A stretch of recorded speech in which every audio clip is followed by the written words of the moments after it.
Hoy con esto. Buenos días a todos, el Señor os bendiga. Hoy vamos a seguir con nuestra serie del Evangelio de Marcos. Hoy está complicado el día con el micro, pero bueno, vamos a hablar como si no tuviera micro y así casi que mejor, ¿no? Bueno, pues hoy vamos a ver un texto que está en Marcos capítulo 8, y vamos a leer del 22 al 30.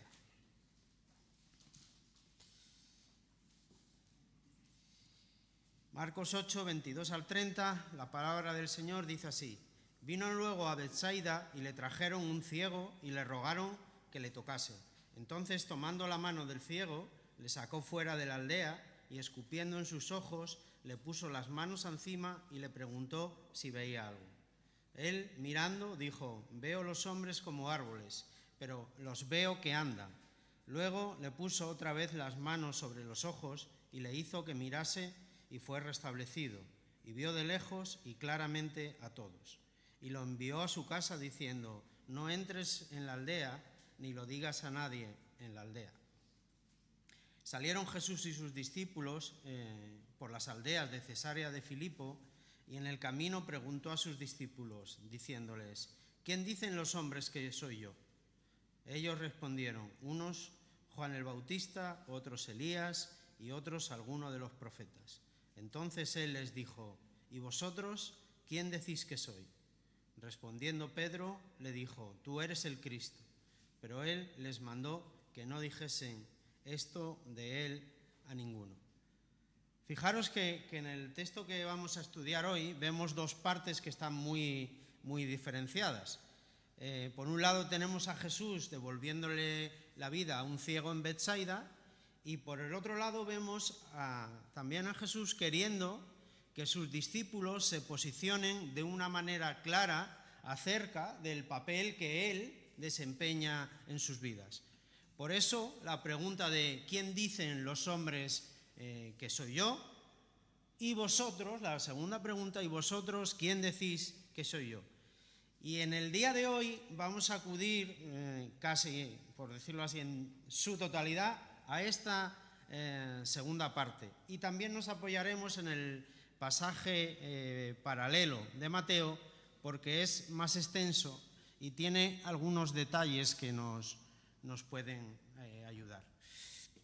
Entonces, para poder entrar en este texto y entrar en el tema a fondo, más concretamente, como decía, en la segunda parte, tenemos que pararnos en la pregunta que Jesús les hace a sus discípulos y que tiene toda la intención por parte de Jesús. Tenemos que asumir, como nos dice la Biblia, que Jesús era sumamente conocido, y ya no solo en Israel, sino, como vimos la semana pasada con la mujer sirofenicia, también en las regiones limítrofes, como eran Tiro y Sidón, que estaban fuera de Israel. Incluso podríamos añadir, como decía John la semana pasada, que a Jesús lo conocían no solo de oídas, sino que lo conocían más profundamente, porque la mujer sirofenicia se dirigió a Jesús como hijo de David. Entonces eso era algo que podríamos decir que era casi exclusivo del pueblo de Israel. Pero sin embargo, esas regiones limítrofes también conocían, en cierta manera, vamos a asumir, las Escrituras, y conocían la persona de Jesús. Entonces, además de ser conocido por sus enseñanzas, podemos leer que lo consideraban un rabino, o lo llamaban maestro también. Creían que enseñaba como aquel que tiene autoridad. También era muy conocido por sus milagros, ya sea sanando a personas, al ciego, en este caso, la mujer del flujo de sangre, la hija de Jairo, como también expulsando a demonios, multiplicando los peces y los panes, etc. O sea, que eso conllevaba que él era una persona muy conocida, y al ser tan conocida se congregaban alrededor de él se congregaba la multitud alrededor de él. Y ya fueran estas personas porque tenían algún tipo de enfermedad y querían ser sanados por Jesús, o porque simplemente querían escuchar esas para ellos nuevas enseñanzas que Jesús estaba trayendo, o simplemente, de una manera muy sencilla, porque les gustaba ver los milagros que hacía Jesús.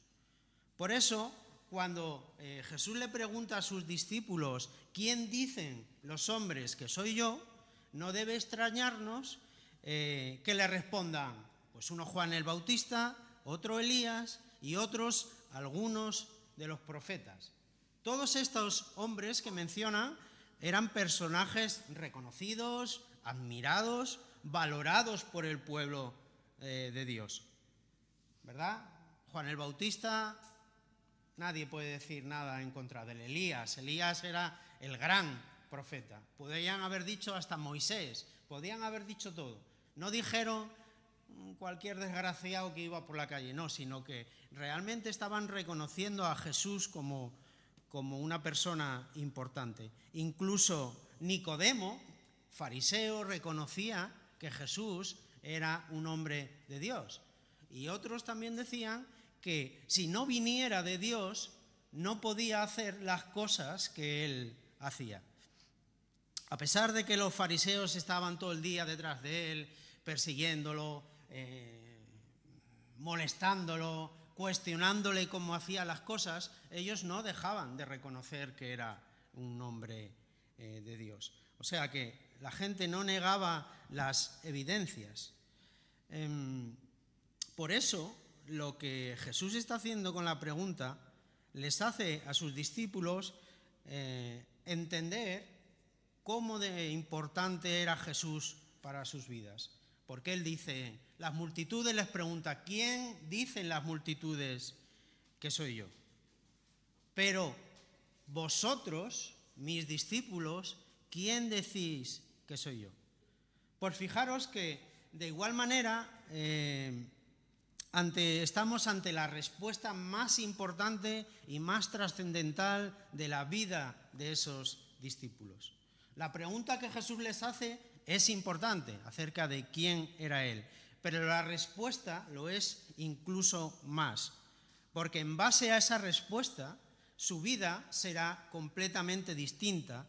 Y aquí aparece nuestro querido amigo, el impetuoso Pedro, que no deja que nadie conteste y dice Jesús, ¿quién decís que soy yo? Y aparece Pedro y le dice, tú eres el Cristo.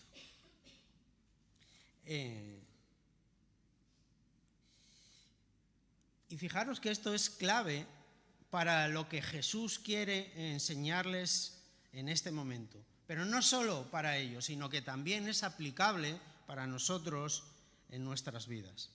Y yo he dividido el sermón en 3 puntos muy sencillos. Este primero, que es la introducción. Segundo punto, el origen de la Iglesia y sus integrantes. Y el tercero y último, la importancia de la Iglesia y su realidad. Entonces,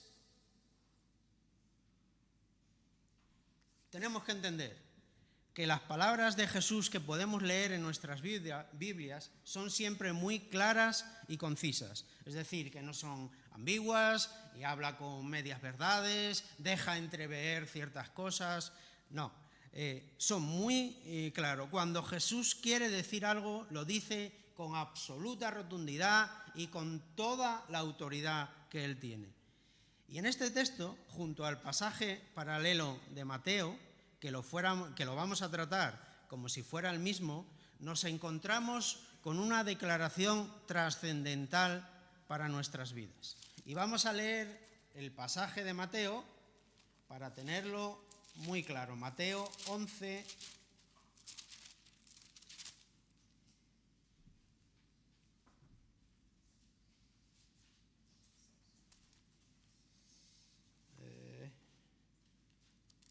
Mateo capítulo 11, pues 16 aquí. Perdón, 16. Mateo 16, no 11. Dice, versículo 13, viniendo Jesús a la región de Cesarea de Filipo, preguntó a sus discípulos diciendo, ¿quién dicen los hombres que es el Hijo del Hombre? Ellos dijeron, unos Juan el Bautista, otros Elías y otros Jeremías, o alguno de los profetas. Fijaros, aquí tenemos a Jeremías. Y les dijo, ¿y vosotros quién decís que soy yo? Respondiendo Simón Pedro dijo, tú eres el Cristo, el Hijo del Dios viviente. Entonces le respondió Jesús, bienaventurado eres, Simón, hijo de Jonás, porque no te lo reveló carne ni sangre, sino mi Padre que está en los cielos. Y yo también te digo que tú eres Pedro, y sobre esta roca edificaré mi iglesia, y las puertas del Hades no prevalecerán contra ella. Y a ti te daré las llaves del reino de los cielos, y todo lo que atares en la tierra será atado en los cielos, y todo lo que desatares en la tierra será desatado en los cielos. Entonces mandó a sus discípulos que a nadie dijesen que él era Jesús el Cristo. Fijaros lo que está diciendo Jesús. No está medias verdades, está diciendo algo con toda rotundidad. ¿Y qué es? Que él edificará su iglesia. Y esto es una declaración trascendental para nuestras vidas y para la de toda la humanidad, pasada, presente y futura. Edificaré mi iglesia. Y el cimiento o la verdad inmutable que la sostiene y la sostendrá es que Jesús es el Cristo. Esta es la roca sobre la que Jesús va a edificar su iglesia. No va a ser a partir de Pedro, como algunos quieren entender o pueden entender, sino que los cimientos de la iglesia del Señor son Él mismo como su creador y la verdad absoluta sobre la que se creó y sobre la que se mantiene. Y es que Jesús es el Cristo, el Hijo del Dios viviente, el Cristo de Dios. Y esto nos ayuda entendiendo que no hay ningún hombre que la creó, ni tampoco ningún hombre que la sostiene. Y seguro que todos podéis decir, bueno, vaya novedad es esta, ¿no? Que la iglesia no fue creada por un hombre, ni un hombre la sostiene.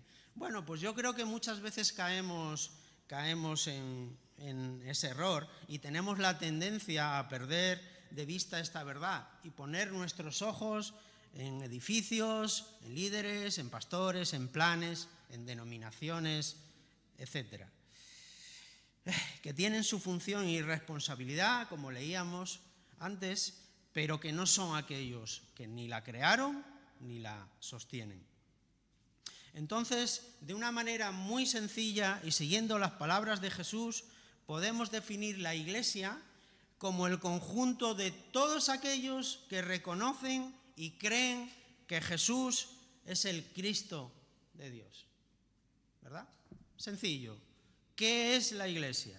Es la comunidad de todos los verdaderos creyentes de todos los tiempos, como dice el teólogo Wayne Grudem.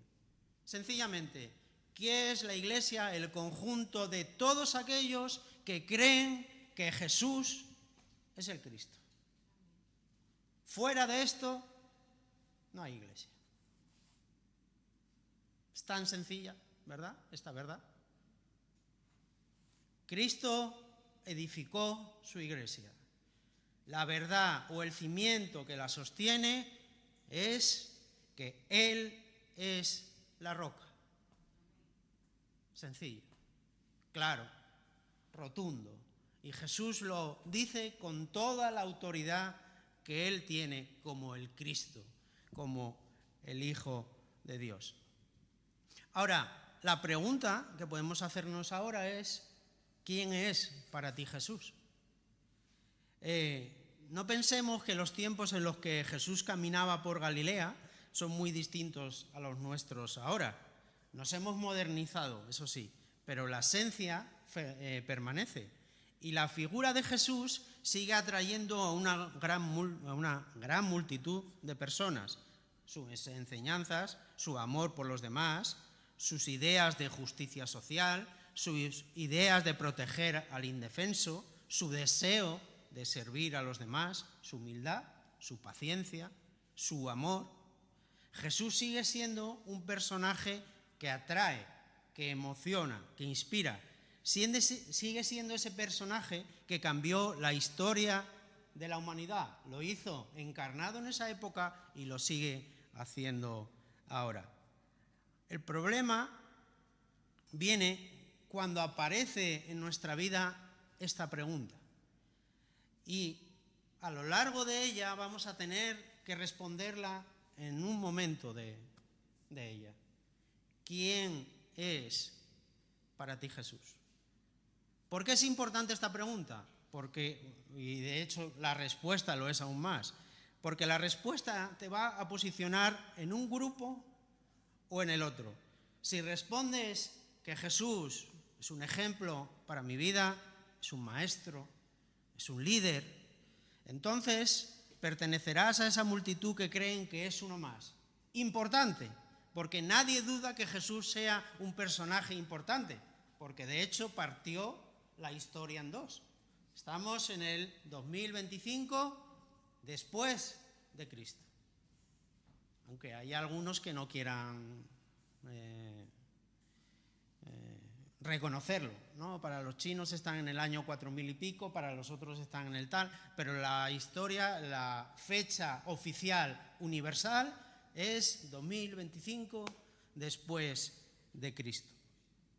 Y fijaros que cuando preguntan aquí a la gente quién es Jesús, como decía antes, nadie dice ese no es nadie, no, están comparándolo con personajes que han sido claves en la historia de Israel.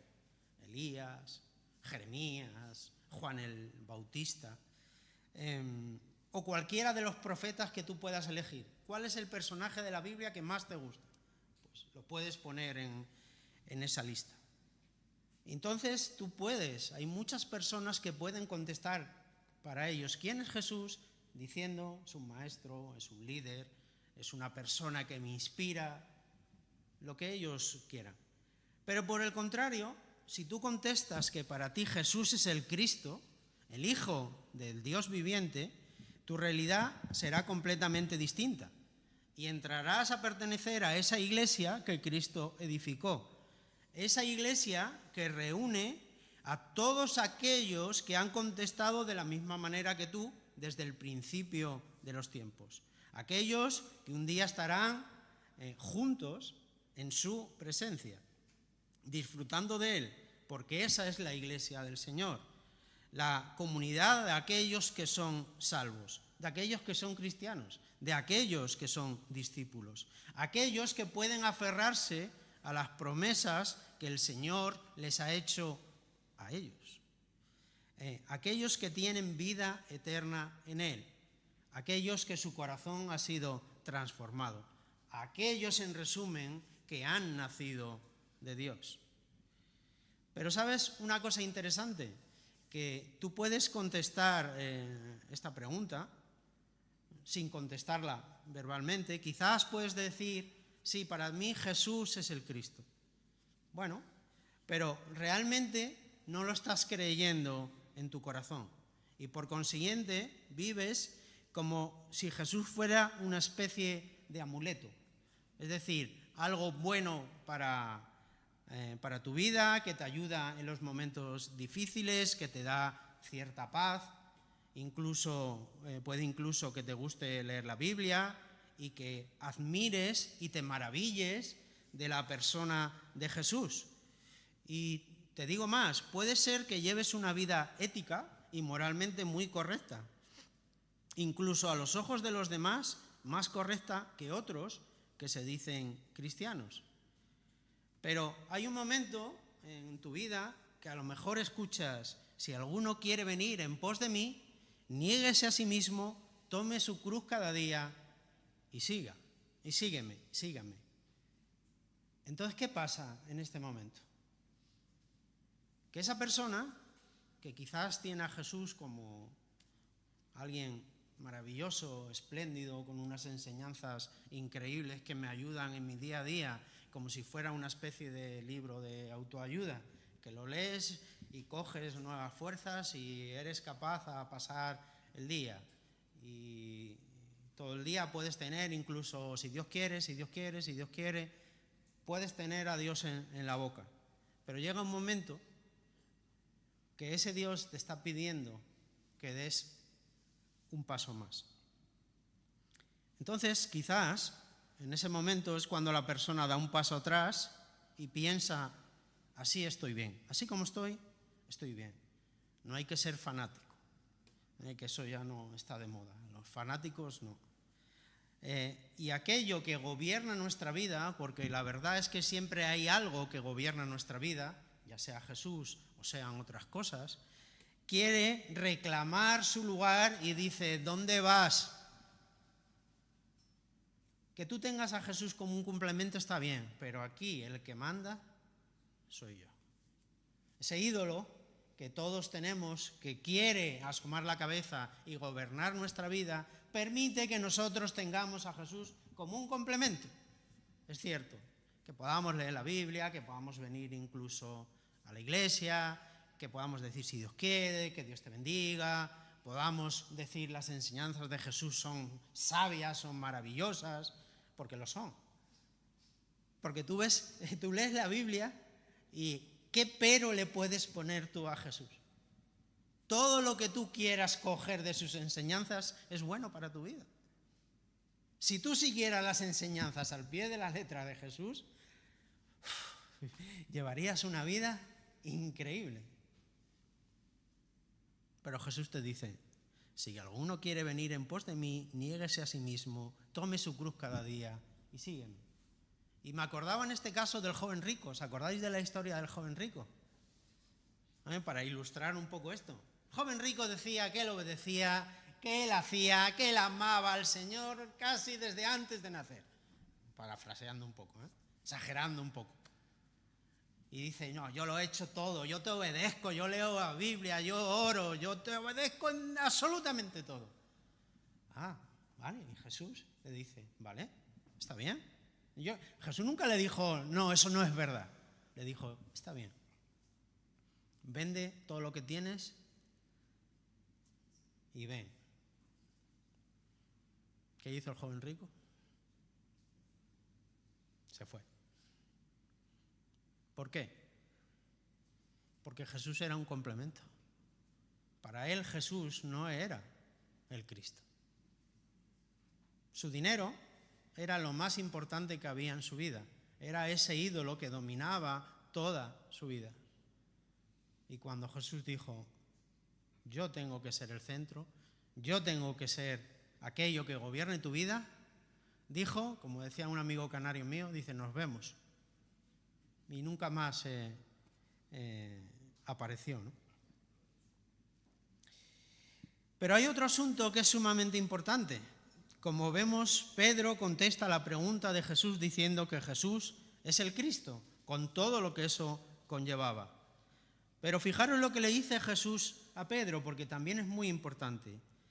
Entonces, en el versículo 17, le respondió Jesús, bienaventurado eres, Simón, hijo de Jonás, porque no te lo reveló carne ni sangre, sino mi Padre que está en los cielos.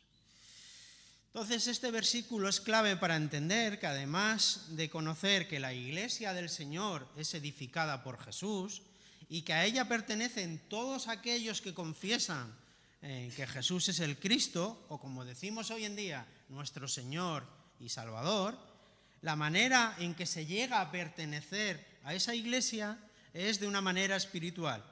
Es decir, la iglesia del Señor es la iglesia de todos aquellos a los que Dios ha abierto sus ojos para que puedan ver y creer que Jesús es el Cristo, que Jesús es el Señor, que Jesús es el Hijo del Dios viviente, que Jesús es el autor y consumador de la fe, que Él es el alfa y el omega y que solo en Él hay salvación. Y fijaros, volvemos a lo de antes, lo que decía antes. Jesús habla con rotundidad.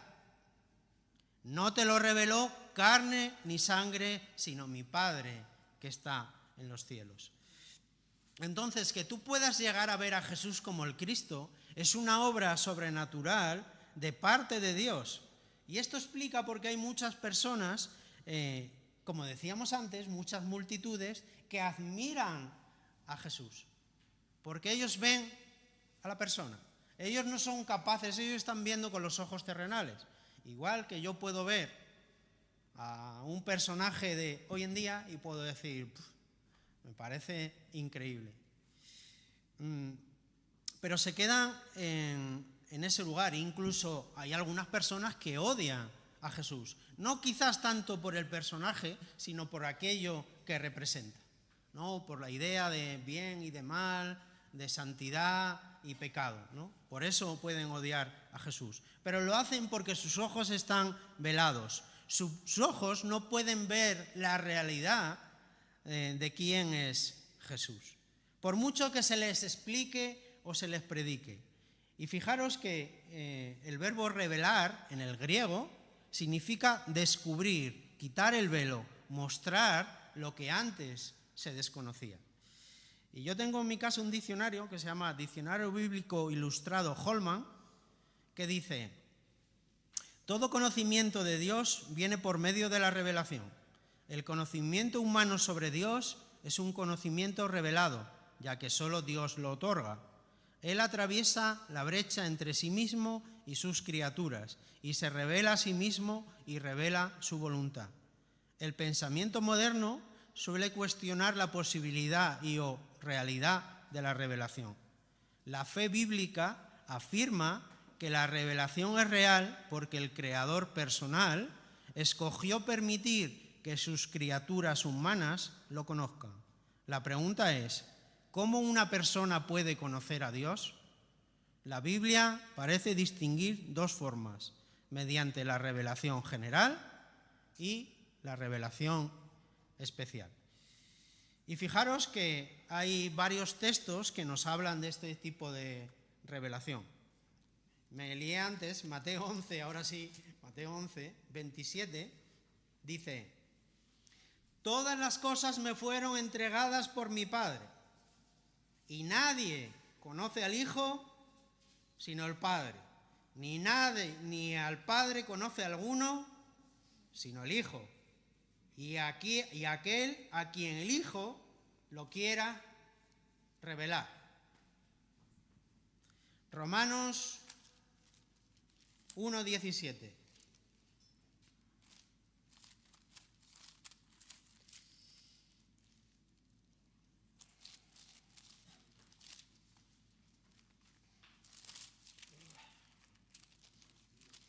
Romanos 1:17.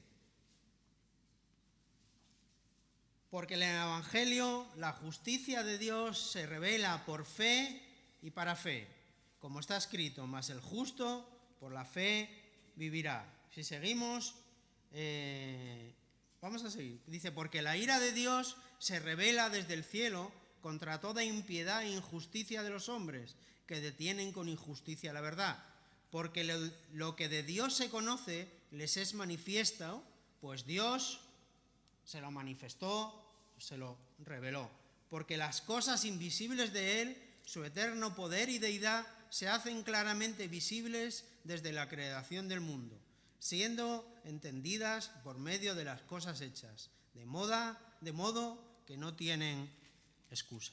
Entonces, veis, nosotros podemos seguir viendo en la Biblia cómo Dios es el que se revela, y lo hace de una manera general, es decir, a través de la creación, a través de la naturaleza que lleva el sello de Dios, que lleva la firma de Dios, a pesar de que muchos digan la teoría del Big Bang, la explosión, tal. Y es curioso eso, porque requiere más fe pensar que de un átomo, una molécula, algo tan chiquitito, y de una explosión surgió todo esto, por ejemplo, que requiere más fe eso, que no que haya un Dios creador que creó todas las cosas. Pero aquí el objetivo es quitar a Dios de en medio. Entonces nos podemos inventar toda clase de teorías que nos apetezcan. Pero tenemos que recordar esta revelación general. Tú miras las estrellas y dices: mira, ahí está la firma de Dios. Tú subes a la sierra y dices: mira, esta es la firma de Dios. Te miras a ti mismo y dices: mira, esta es la firma de Dios. Ahora, es por estas cosas que Jesús cerró la puerta de entrada a todos aquellos que, por un lado, piensan que pueden llegar a conocerlo de una manera personal, a través de sus propias fuerzas o de su inteligencia. Además, ya no solo de conocerlo, sino hay algunos que piensan que pueden llegar a ganarse su favor a través de sus obras, de sus ofrendas o de cualquier otra manera que se les pudiera ocurrir. La palabra del Señor es muy clara: nadie llega al Padre si no es por Cristo. Da igual lo que hagan, lo que digan, lo que piensen. Es por eso que el Señor edificó su iglesia, lo hizo para que todos entendiéramos que la verdadera iglesia del Señor no era de nadie, sino que era suya, y que la manera de ser partícipe de esa iglesia es también la que Él mismo estableció. Abrir los ojos de las personas pecadoras, desposeídas de la gloria de Dios, para que vieran que Jesús era el Cristo. Lo confesaran con su boca, lo creyeran en su corazón y entraran a formar parte de su iglesia. ¿Tú quieres conocer a Dios por tus propias fuerzas? Bueno, buena suerte. Vas a llegar y te vas a chocar contra la pared todas las veces. O al final vas a llegar al final de tu vida y cuando estés delante del Señor, ¿qué va a pasar? Dice: Señor, yo te conocí a través del estudio, a través de venir a la iglesia. Sí. Te va a decir Él: ¿tú crees que yo soy el Cristo? No sé exactamente que va a ser así, ¿no? Pero imaginar, nos lo podemos imaginar así. ¿Tú crees que realmente yo soy el Cristo? Sí. ¿Cómo llegaste a saberlo? No, yo estuve estudiando, yo me leí libros de tal, de cual, de esto, lo otro. Leí la Biblia 83 veces. ¿No? Y Él te va a decir: yo abrí tus ojos. Tú de repente eras ciego y ahora puedes ver. ¿Quién? El que cantaba Amazing Grace, ¿no? John Newton, ¿no? La canción dice eso, ¿no? Yo antes era ciego y ahora puedo ver. Es así de sencillo. Todos nosotros en un momento de nuestras vidas éramos ciegos, y si el Señor ha hecho su obra, ¿qué ha pasado? Que ahora podemos ver. Muchas veces la salvación se resume en ese acto sencillo. Porque si Dios abre nuestros ojos, aquello que estaba escondido es visible para nosotros. Y si es visible, Dios está haciendo su obra en nosotros, no solo para que podamos ver, sino que para que podamos creer en Él.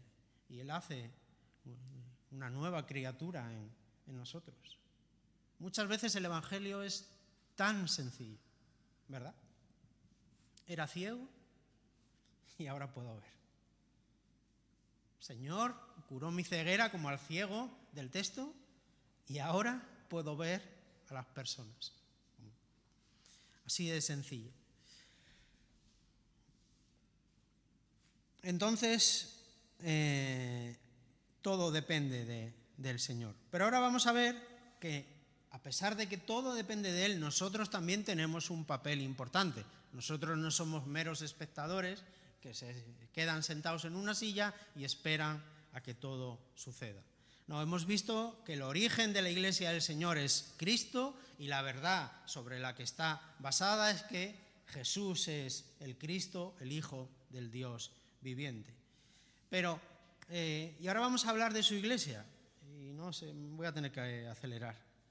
Tenía la firme intención de hacerlo rápido hoy, pero creo que no. Entonces, creo que también es una obra sobrenatural de parte de Dios que podamos entender en su justa medida cuál es la importancia que el Señor estableció para su iglesia.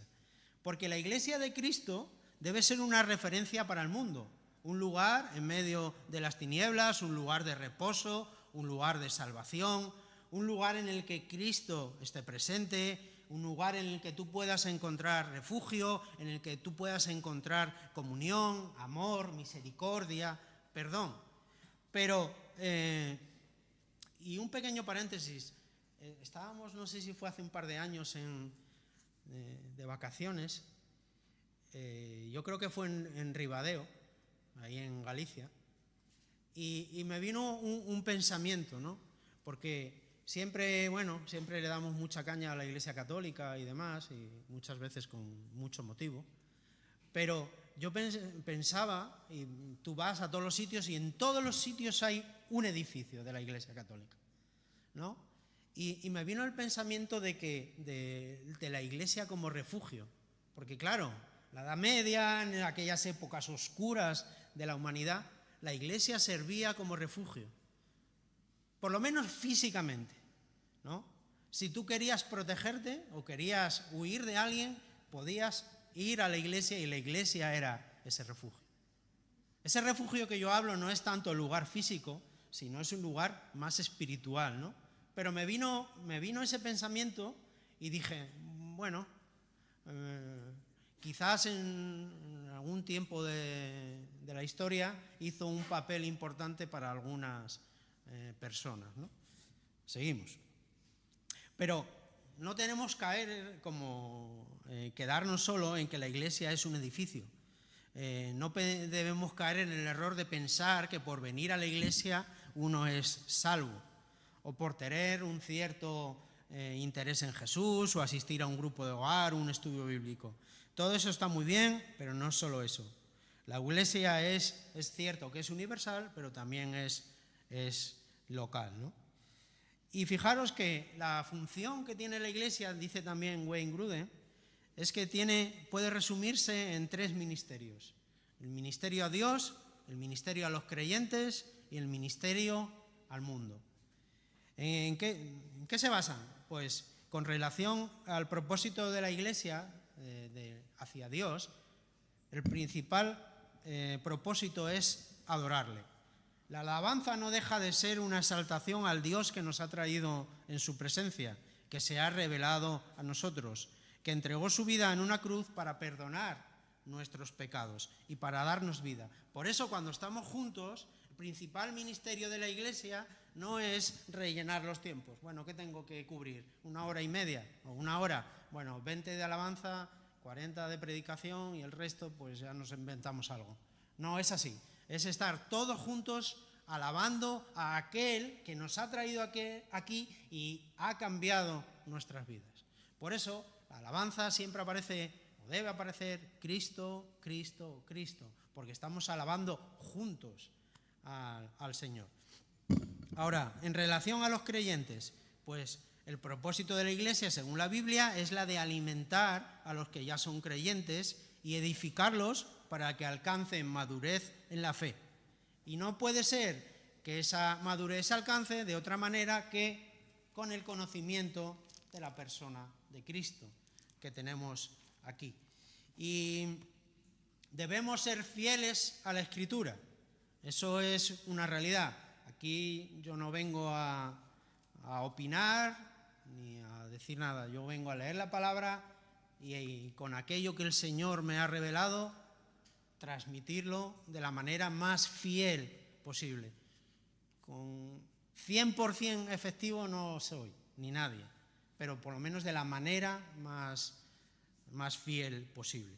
Y cada iglesia con una mayor o menor profundidad en las Escrituras. Eso ya depende de los dones que tenga cada iglesia. Ojalá todos tuviéramos una serie de predicadores excelentes, unos ministros de alabanza maravillosos. Tuviéramos todo de 10, pero la realidad es que cada iglesia puede destacar en un aspecto, puede destacar en otro, puede tener más profundidad en uno, puede tener más profundidad en otro. Entonces, con lo que tenemos que tirar para adelante. Pero lo que sí es seguro es que el centro de nuestra predicación tiene que ser Cristo.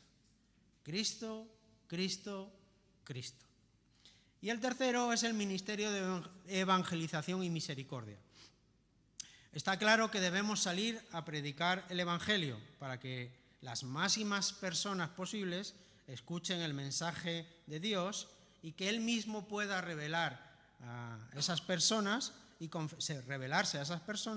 y confesarlo como su Señor y Salvador, como el Cristo, para que ingresen en la iglesia le alaben, crezcan en madurez a través de la predicación de la palabra y salgan a compartir ese mensaje y entren a formar parte de la comunidad de creyentes que adoran, que conocen en profundidad y que anuncian las virtudes, como dice Primera de Pedro, de aquel que los llamó de las tinieblas a su luz admirable.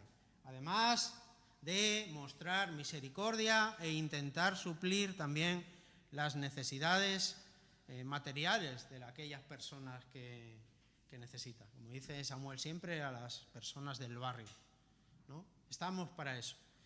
Pero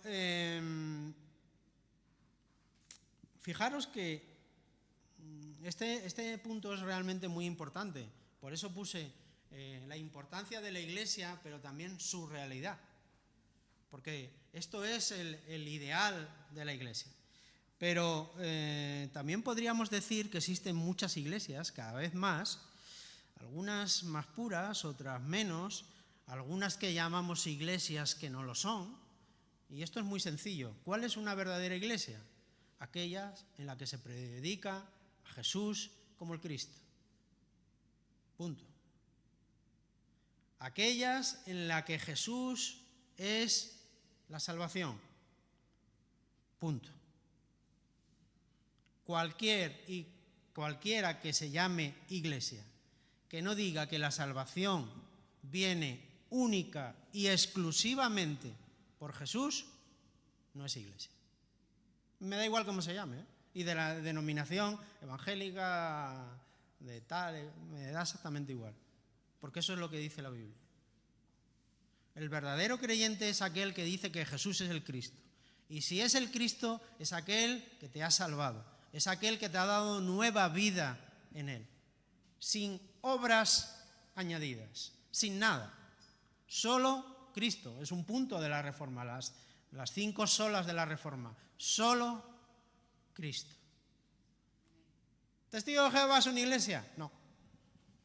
¿Por qué? Porque no es solo Cristo. ¿Los mormones son iglesia? No. ¿Por qué? Porque no es solo Cristo. ¿Cualquier iglesia que diga que tienes que hacer algo para alcanzar la salvación es iglesia? No. Solo Cristo. Aquí es fácil. La salvación viene única y exclusivamente por creer que Jesús es el Cristo. Nada más.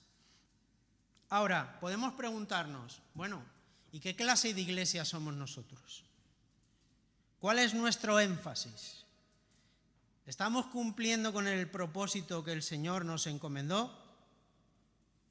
¿Realmente somos creíbles para cualquier persona que venga que venga y cuando dice Nate, somos una iglesia centrada en Cristo y en su fe, ¿no? Y ¿realmente somos creíbles cuando cualquiera se sube aquí y dice eso? ¿O puede venir una persona nueva y decir, o una persona que pueda llevar ciertas semanas y decir,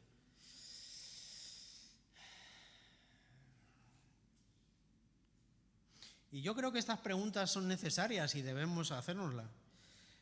Seguramente podamos tener muchos matices en nuestras respuestas. Quizás para los pesimistas faltará mucho por hacer todavía, y pueden tener razón. Entonces, ¿qué tienen que hacer los pesimistas que siempre ven que a la iglesia le falta algo? Bueno, pues como el Señor repartió dones, poner esos dones que el Señor le dio a disposición de la iglesia y de sus líderes para llegar al objetivo. Y si esos líderes consideran que no deben ejercer esos dones, pues tu intención la has tenido, una de dos, tienes que ver tu vida a ver si hay algo que cambiar, y si no, pues la responsabilidad será de los líderes. Para los optimistas, quizás digan, todo es maravilloso. Bueno, quizás tengamos que también analizar con un poquito más de cuidado las cosas, porque perfectos no somos ninguno. Pero hay una realidad que debe motivarnos y no servirnos de excusa. Es que no hay ninguna iglesia perfecta. Y hoy es todo muy sencillo. ¿Cuál es el motivo? Que todos los integrantes de esa iglesia están en un proceso de santificación, es decir, que están en un camino hacia la madurez. No lo somos todavía, no hemos llegado a la perfección, estamos en el camino a ella. Entonces, en medio de ese camino, no somos perfectos, pecamos, metemos la pata, somos imprudentes, somos bordes, somos desagradables, somos muchas cosas. Y además, que dentro de la Iglesia, como edificio, hay personas que todavía no han reconocido a Jesús como el Cristo. Son simpatizantes de Cristo, pero no son discípulos de Cristo. Todavía sus ojos no han sido abiertos. Les gusta la alabanza, disfrutan de la predicación, pero todavía no han declarado y creído con su boca y creído en su corazón que Jesús es el Cristo. Y fijaros lo que voy a decir a algunos, los que tengan llamado misionero, esto les va a gustar, porque la Iglesia es un campo misionero más que debe ser evangelizado. Precisamente por eso, porque somos un cuerpo mixto. Aquí está la verdadera Iglesia, aquellos que han creído en Jesús, pero está también los simpatizantes de Jesús que están cómodos, a gusto, escuchan el mensaje, alaban y todo, pero no pertenecen a esa verdadera Iglesia. Entonces, a lo mejor tú tienes un problema con una persona y, hombre, tú no eres Dios, no sabes si es discípulo o simpatizante. Entonces tienes que tener esto en mente, no que sirva como excusa, sino que tengas esto en mente. Y por último, ya para terminar, que seguramente que me he pasado de tiempo, me gustaría alabar y agradecer al Señor por edificar su Iglesia, por ser Él quien la estableció, por ser Él quien creó este lugar para los creyentes, para que pudiéramos estar juntos alabándolo, siendo edificados para crecer en el conocimiento de su persona y dar además a conocer a quién es Jesús y lo que ha hecho por ti. Y yo, que soy por naturaleza crítico, bastante crítico en algunas cosas, y lo reconozco, quiero agradecer al Señor por su Iglesia, por ser ese lugar de refugio, de conocimiento de Cristo, ese lugar de comunión. Pero cuando nosotros miremos a nuestro alrededor, que podamos tener presente que somos un cuerpo que está creciendo en el conocimiento de Dios, y cuando veamos algunas cosas que no nos agradan, que hay miles, ya sea en las personas o incluso en el funcionamiento de la Iglesia, debemos recordar también la parábola del trigo y la cizaña. Y debemos recordarla con mucho cuidado y con mucho cariño. ¿Por qué? Porque somos muy impetuosos. Y si fuera por nosotros, quitaríamos la cizaña a la mínima que la viéramos. ¿O no es verdad? Quitaríamos las malas hierbas casi cuando están haciendo. ¿Pero qué dijo el Señor en esta parábola? No lo hagáis, yo me encargo. ¿Por qué se encarga Él? Porque es su Iglesia. Es la Iglesia del Señor, no es la iglesia de nadie, es la Iglesia del Señor. Y aquel que es del Señor debe hacer caso a aquello que Jesús dijo. Tenemos que llegar a esa madurez, a la santificación, a la medida, a la imagen de la medida del hombre, a la estatura de la plenitud de Cristo. Ese es nuestro objetivo, juntos, alabando al Señor por lo que ha hecho, alabando por lo que va a hacer, creciendo a través de la predicación de su palabra en el conocimiento de Cristo, siendo cada vez más como Él, teniendo cuidado y entendiendo que a mi lado puedo tener a alguien que todavía no ha conocido a Cristo y tengo que evangelizarlo también, y tengo que tener cuidado para que yo no meta la pata, que deje esa obra para el Señor. Entonces, creo que este texto es un texto muy bueno y creo que este texto, yo pensaba en este texto y decía, Señor, gracias porque al final, a pesar de todos los inconvenientes, de todos los problemas, de todas las discrepancias que podamos tener, tú has provisto de un lugar para que tu pueblo pueda estar junto, pueda estar en comunidad, pueda apoyarse, pueda alabarte y pueda conocerte cada día más. Y eso creo que tapa muchas más cosas de las que pueden no gustarnos en nuestras iglesias, los que sean de aquí o los que estén de visita. Y recordar, yo, Cristo, edificaré mi iglesia. Oramos. Señor, gracias, Padre, por tu palabra, gracias porque tú eres bueno, Señor, gracias porque tú has provisto de todas las cosas para nuestro bien, Señor. Tú has provisto la iglesia, tú has provisto el camino para llegar a ella y tú te revelas a nosotros a través de tu palabra para que podamos conocerte, Señor, para que podamos alabarte y que podamos darte a conocer a los demás, Señor. Gracias, Padre. En tu nombre, amén.